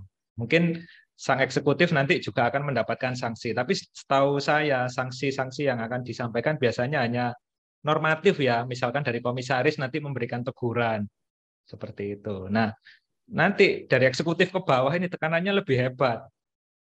Ya, itu bisa menimbulkan apa namanya situasi kerja yang tidak kondusif ya seperti itu ya. Jadi nanti kita dicap sebagai tukang cepu, sebagai apa namanya tukang lapor. Nah, jadi sebaiknya dipisah ya. Jadi kalau misalkan eksekutif nanti biarkan mereka diselesaikan oleh eksekutif, sedangkan kalau untuk staf non eksekutif atau manajemen ke bawah itu biar diselesaikan oleh manajemen ke bawah. Jadi semacam ada barrier ya di situ ya. Jadi eksekutif tidak bisa semena-mena nanti ke staf di bawahnya ya. Nanti bisa saja tekanan itu dari manajernya, itu tim kamu tukang lapor, tim kamu menemukan banyak temuan, padahal dia baik sebenarnya maksudnya ya. Karena saya yakin yang sebelumnya itu kecil-kecil ya, temuan kecil-kecil hanya puluhan ribu, ratusan ribu. Itu kalau dibiarkan nanti lama-lama bisa jutaan, puluhan juta. Itu kalau kita akumulasi dalam 1 tahun bisa sampai miliaran itu kerugian kita. Nah, jadi kalau saran saya dari pengalaman saya di staf dulu itu perlu adanya pemisahan ya. Mungkin kalau yang di BUMN enak ya ibu-ibu ya. Jadi biasanya ada ini ya direktur kepatuhan ya, kepatuhan dan SDM ya yang biasanya akan melindungi orang-orang yang di bawahnya ya. Entah itu dia anonimus ataupun dia melaporkan dengan atas nama sendiri ya. Tapi kan tidak semua perusahaan memiliki lembaga kepatuhan seperti itu. Nah, itu yang mungkin ada saran bagaimana untuk bisa ditengahi seperti itu. Terima kasih. Baik, terima kasih Pak Perdana. Ini tadi sharingnya ya, menarik sekali bahwa tadi perlunya apresiasi begitu ya, kemudian perlu juga penanganannya dipisah begitu agar tidak ada intervensi begitu ya Pak ya, tidak ada saling apa namanya mempengaruhi atau tadi seperti Mbak Tasya bilang nanti dibully begitu ya. Mungkin sebelum kita ke Ibu Rininta, ada tanggapan mungkin dari Mbak Ratna atau Mbak Tasya terkait dengan sharing Pak Perdana ini? Oke, menanggapi saja gitu ya. Maksudnya setuju sih, karena memang mungkin kalau bisa reward-nya lebih besar dari bonus gitu ya. Jadi bukan ngejar bonus, jadi lebih mengejar pada mereport gitu ya. Karena tapi itu harus satu persepsi ya Bapak Ibu di baik organisasi maupun karyawan. Jangan sampai hal itu menjadi tadi apa kebalikannya gitu, jadi hal yang negatif nih. Jangan-jangan orang cuman nyarinya, jangan sampai jadi aduan itu sesuatu hal yang sifatnya sengaja dicari-cari gitu, padahal bukan seperti itu maksudnya gitu. Tapi memang kalau untuk reward tadi kan saya juga sudah bilang bahwa perlu disiapkan reward sama punishment-nya, perlindungan hukumnya gitu ya untuk yang melapor. Jadi memang secara organisasi sistemnya itu harus cukup bagus dulu dibangun gitu ya. Jangan sampai kita udah woro-woro jangan curang ya, jaga integritas ya, tapi ternyata di atas masih banyak yang melakukan hal seperti itu, pengabaian sistem internal yang ada gitu ya. Bahkan sebetulnya sistem internal itu bukan satu kali sebuah sistem dibuat terus habis itu udah dipakai terus bertahun-tahun. Kan itu berbeda-beda ya, setiap tahun kan kita mengalami perubahan yang cukup baik ya di dalam aspek teknologi, dalam aspek proses bisnis. Nah, itu harusnya sejalan juga nih evaluasi atas sistem internal yang ada gitu. Jadi memang sebaiknya cukup jelas sih, karena memang kita satu hal yang memotivasi tadi kan ada rasionalisasi, ada opportunity. Nah, harusnya suatu hal yang merasionalisasikan supaya kita selalu jujur, selalu berani melaporkan itu adalah saya dihargai kok, saya didengarkan gitu ya laporan saya. Nah, itu sih yang mungkin harus dibangun di dalam organisasi supaya jangan sampai ada laporan tapi diabaikan saja. Nah, itu yang justru bahaya, yang akhirnya menciptakan suatu kondisi di organisasi, udahlah ngapain gue ngomong, gue nggak didengerin gitu ya. Udahlah ngapain, udahlah biarin aja suka-sukanya organisasi, ntar juga bangkrut sendiri misalnya kayak gitu kan. Jangan sampai seperti itu gitu. Jadi memang harus organisasi maupun insan di dalamnya juga harus sama-sama memahami urgensi dari hal ini gitu, bahwa kalau sampai organisasi terjadi fraud yang rugi, ya semua satu organisasi, nggak cuma organisasinya gitu ya, tapi kita sebagai individu juga kan tercoreng nih sebagai ya integritasnya gitu ya. Sebenarnya gue tahu nih, tapi kenapa sih gue nggak lapor gitu ya. Sebenarnya gue tahu nih, tapi kenapa sih harus kayak gini gitu ya. Akhirnya ternyata tahu gitu gue kemarin lapor deh biar nggak kayak gini gitu. Jadi akhirnya menyesali kondisi saat ini gitu ya. Tapi itu balik lagi karena sebetulnya di perusahaan atau organisasinya udah cukup jelas belum sistem reward sama punishment-nya gitu ya. Jangan sampai kita ngelapor yang ada ya kita malah diserang gitu ya, tuh pulang-pulang tinggal nama gitu ya, ban mobil atau motor tinggal ini doang, tinggal gear-nya doang gitu ya. Jadi memang harus dari organisasinya juga punya kekuatan untuk sejalan sih, jangan sampai orang-orangnya cukup tadi ya, di dalam organisasinya 30% orang selalu jujur, tapi ternyata organisasinya itu sendiri yang mensupport sistemnya itu malah jadi membentuk orang-orang yang 30% selalu tidak jujur gitu. Gitu sih, Mbak. Oke, mungkin dari Mbak Tasya mau memberikan tanggapan? Oke, pada dasarnya saya setuju sama jawabannya Bu Ratna. Saya tambahin sedikit aja ya mungkin. Jadi sebelum kita bisa create sistem reward and punishment tadi dan sistem pelaporan dari fraud itu, yang langkah pertama yang harus kita lakukan adalah tadi prinsip pertama, control environment-nya. Jadi kita memang harus membangun budaya kerja yang jujur dan berintegritas. Ini memang absurd gitu ya kesannya ya, apa ini abstrak banget, tapi itu adalah sesuatu yang bisa dirasakan. Membangun environment ini bukan menempel visi dan misi di dinding ya Bapak Ibu, gitu ya. Membangun environment ini bukan naruh poster di pintu-pintu, tidak boleh menerima suap gitu. Itu bukan create environment. Creating environment ini adalah melakukan komitmen untuk menjaga integritas, untuk melakukan bisnis yang beretika di dalam keseharian, dan itu diulang-ulang penyampaiannya dan juga dilakukan dari atas sampai bawah gitu ya. Dan juga komitmen itu ditunjukkan dengan kalau terjadi tindakan ketidakjujuran satu kali itu langsung ditindak. Pelaku ditindak, prosesnya dibenahi.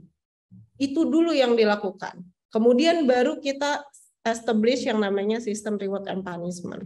Jadi jangan sampai reward yang kita tetapkan itu menjadi celah fraud baru. Orang jadi lapor-laporin hal-hal yang nggak ada supaya dapat reward gitu. Nah, itu jadi environment-nya harus dibuat dulu, baru kita creating system gitu. Nah, kemudian juga saat sistem itu dijalankan tadi, apabila environment-nya sudah melekat gitu ya, value-nya sudah melekat di kepala orang, baik itu karyawan umum maupun komite dari yang mengawasi fraud itu, maka mereka juga harus yakin bahwa komite fraud ini harus komite ya, nggak boleh satu orang, tapi harus beberapa orang lintas divisi gitu ya, sehingga mereka bukan satu geng, bukan satu circle. Jadi jika karena bisa jadi pelaku fraud yang ternyata dilaporkan adalah orang di dalam komite itu sendiri gitu kan. Kalau mereka adalah orang yang satu circle, maka mereka akan cenderung saling melindungi. Tapi kalau mereka adalah orang yang terpisah-pisah, itu mereka akan tetap bisa bertindak secara adil. Nah, kemudian sisanya saya sebenarnya setuju dengan apa yang sudah disampaikan oleh Bu Ratna. Mungkin yang saya ingin bahas adalah tentang tadi pemisahan untuk penindakan ya antara yang eksekutif dengan yang manajerial tengah ke bawah gitu ya. Mungkin background-nya Pak Perdana untuk di perusahaan yang memang seperti BUMN gitu ya, atau perusahaan-perusahaan besar yang memang hierarkinya panjang, itu bisa jadi salah satu solusi Pak. Walaupun tim manapun itu, baik yang eksekutif maupun yang di bawah, itu harus jelas, direktur atau BOD-nya harus sudah state sejelas mungkin bahwa tim manapun itu mendapatkan support penuh dari BOD gitu ya. Jadi biarkan mereka bekerja untuk menginvestigasi, tapi apabila ada sesuatu apapun yang berpotensi merusak proses investigasi atau pemberian sanksi tadi, BOD harus bisa memberikan assurance, jaminan bahwa fraud penindakan fraud itu akan tetap terlaksana. Sehingga itu memberikan kenyamanan, keamanan bagi si penindak maupun si pelapor untuk melakukan tindakan yang seharusnya. Tapi ada satu lagi, di sekarang ini di dunia bisnis ini nggak cuma perusahaan-perusahaan besar, banyak kan muncul perusahaan kecil-kecil yang mana hierarkinya tidak panjang, gitu ya. Bahkan ada yang atas langsung melebar ke semua tim, gitu ya. Mereka juga perusahaan, tapi memang skemanya seperti itu, gitu. Nah, kalau menurut saya untuk perusahaan-perusahaan yang hierarkinya tidak panjang ke bawah, itu cukup dijadikan satu saja. Karena proses pengawasannya akan lebih mudah. Karena jumlahnya mungkin tidak banyak dan hierarkinya tidak panjang. Itu saja mungkin tambahan dari saya. Oke, terima kasih tanggapannya Mbak Tasya. Terima kasih juga Pak Perdana atas sharingnya ya. Baik, kita menuju ke penanya berikutnya. Tadi ada Ibu Rininta Melati. Apakah jadi untuk bertanya? Selamat sore. Oh iya, silakan.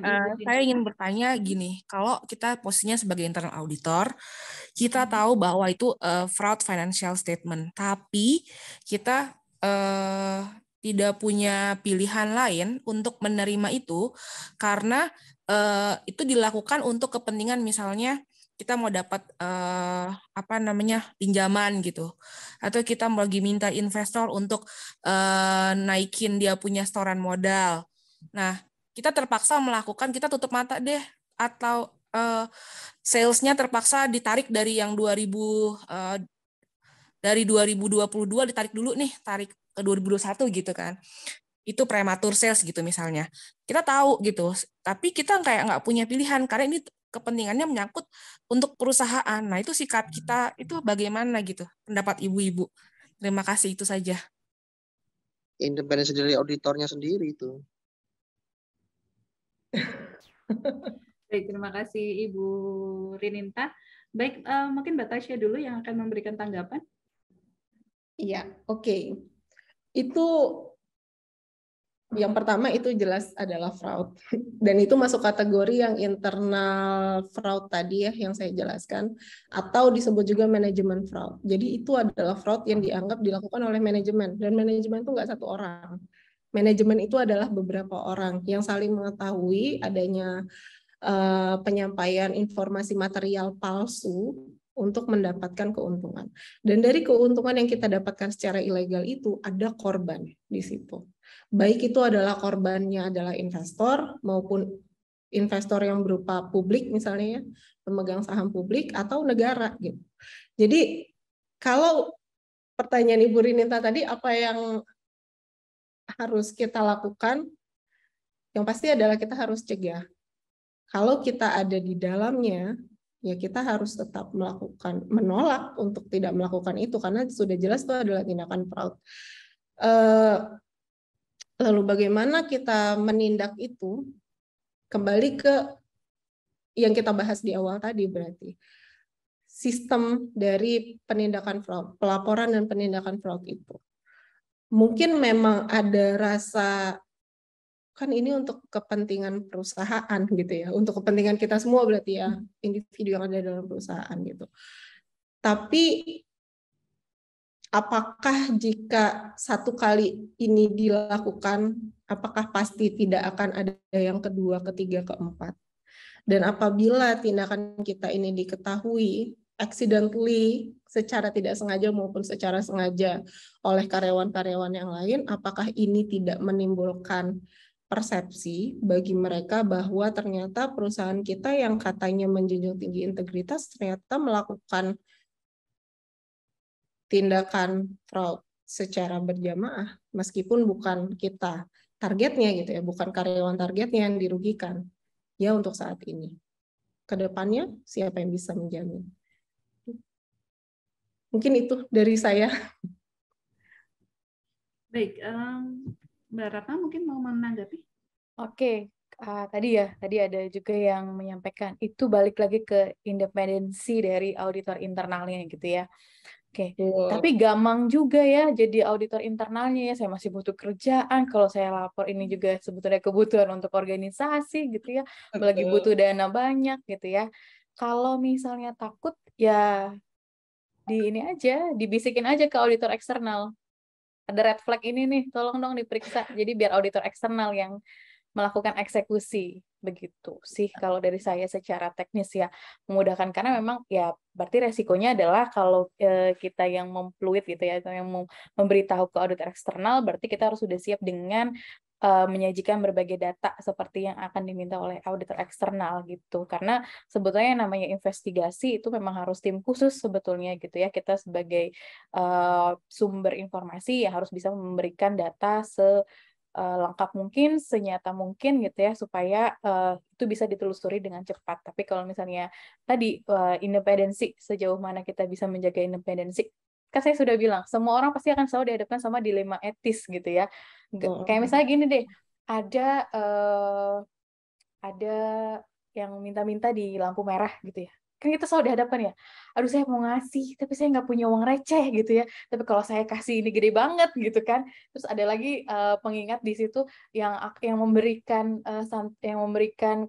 apa namanya ke yang di jalan itu akan didenda 500.000 gitu. Aduh gimana ya? Itu kan sebuah dilema etis simple gitu ya. Apalagi kalau dihadapkan sama yang sebetulnya wow gitu ya. Ya ini kan sama kayak misalnya manajemen laba, ditanya manajemen laba itu boleh apa enggak sih? Nggak ada rules dalam akuntansi manajemen laba itu nggak boleh.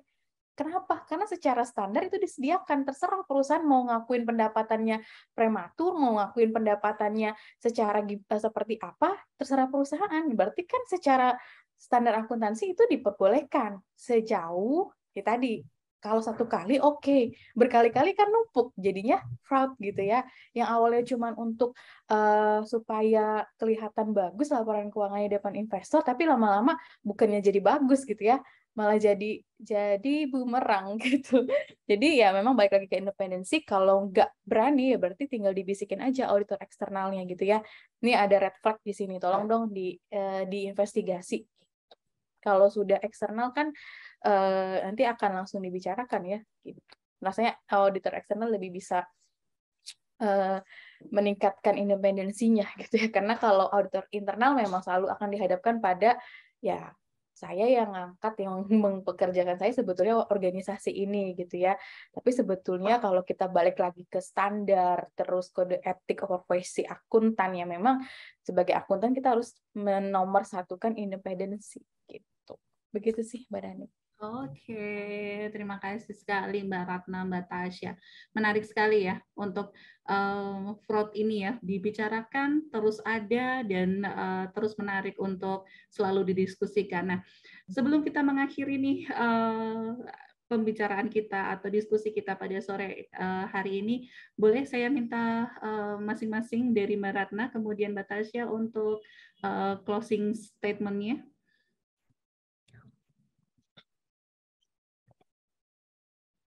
Oke.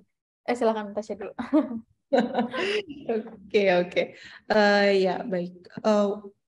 Mungkin sedikit tambahan ya, dari saya juga mendapatkan insight dari apa yang kita diskusikan pada hari ini, bahwa memang fraud ini sesuatu yang menempatkan kita pada posisi yang sering dilematis gitu ya.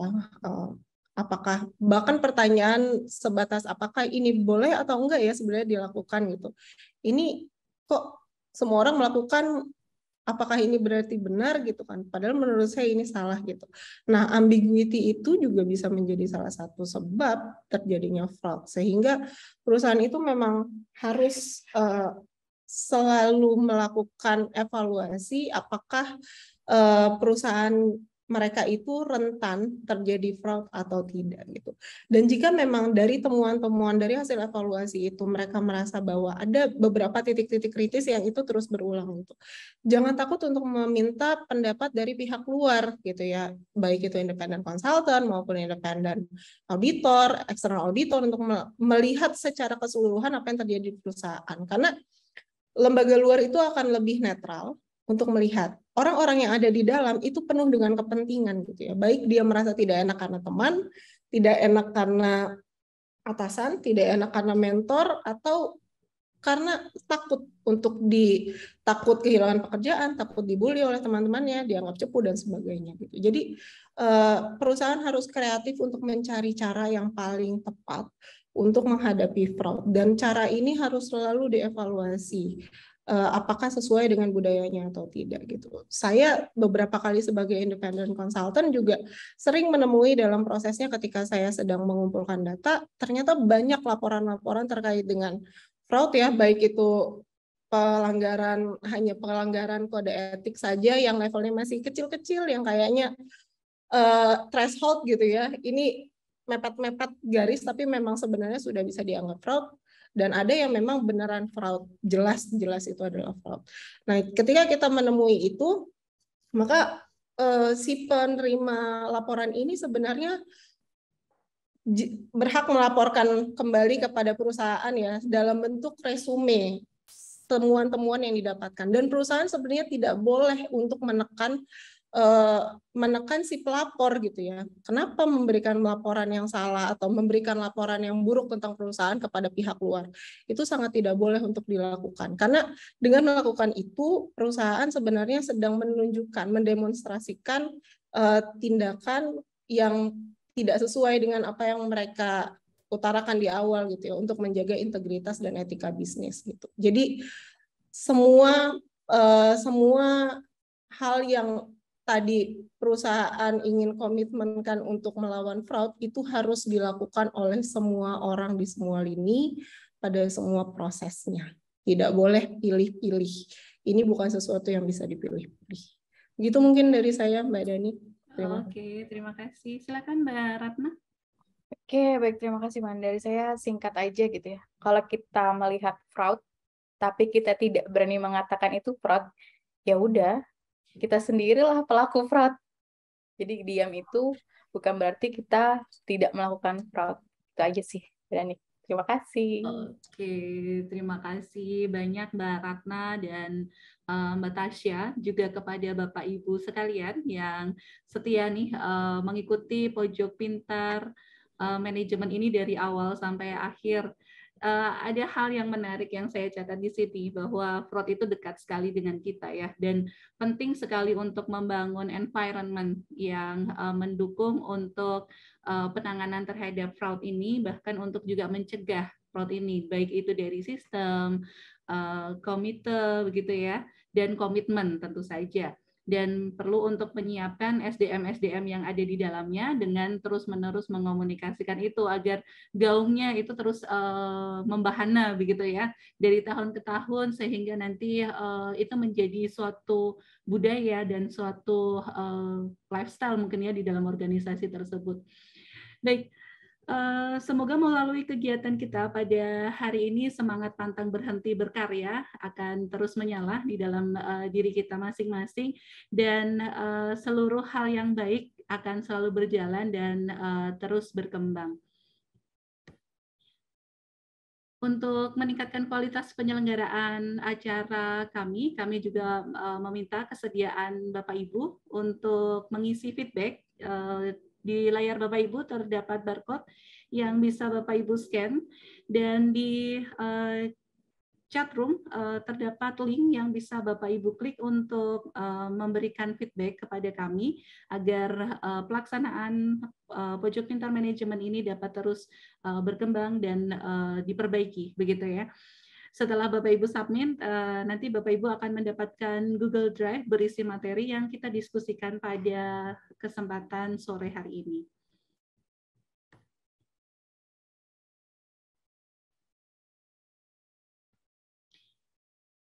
S1 PPM School of Management masih membuka pendaftaran mahasiswa baru untuk tahun ajaran 2022 atau sampai 2023 bagi Bapak Ibu yang sedang mencari atau masih mencari kampus untuk anak atau saudaranya mungkin ya. Silakan daftar ke S1 kami. Ada jurusan akuntansi bisnis dan manajemen bisnis. Khusus untuk jurusan akuntansi, masih tersedia beasiswa khusus setara kuliah 2 tahun secara gratis. Tes seleksi akan dilakukan pada tanggal 13 Agustus silakan untuk kontak tim admisi S1 kami untuk berkonsultasi dan mendapatkan info pendaftaran lebih lanjut. Bisa menghubungi 0851 6293 1967. S1 PPM, maaf, S1 PPM School of Management masih membuka maaf, S1 PPM School of Management juga memiliki kelas khusus karyawan. Jadi Bapak Ibu yang sekarang ini sudah bekerja dan ingin melanjutkan, bisa memilih program ini dengan metode pembelajaran blended learning. Pastinya tidak akan mengganggu jadwal kerja mahasiswanya. Kapan lagi kuliah S1 hanya 1 jutaan per bulan.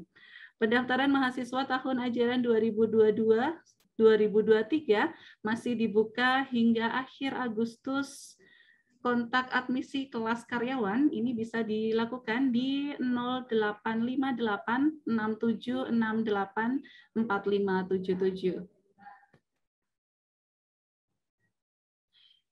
PPM Manajemen juga memiliki PPM Community. Silakan untuk bergabung berdasarkan peminatan Bapak Ibu masing-masing. Terdapat 5 peminatan, ada GRC, INV, mohon maaf, HCM, OPEX, dan LTD. Jangan lupa untuk follow akun media kami di Instagram, Facebook, YouTube, LinkedIn, dan Twitter. Tidak terasa, waktu sudah berjalan begitu cepat ya. Di akhir acara hari ini kami mengucapkan terima kasih atas keterlibatan Bapak Ibu dan pihak-pihak lain yang mendukung terselenggaranya acara ini, terutama Bapak Ibu sekalian yang bersedia meluangkan waktu untuk mengikuti kegiatan kita pada sore hari ini. Siang hari makan kuaci, makan bersama di rumah Bu Asih. Cukup sekian Pojok Pintar Manajemen kita kali ini. Selamat melanjutkan aktivitas, salam sehat, dan terima kasih. Terakhir dari saya, selamat melanjutkan aktivitas, terima kasih banyak, dan selamat berkarya. Sampai jumpa di kegiatan PPM Manajemen selanjutnya.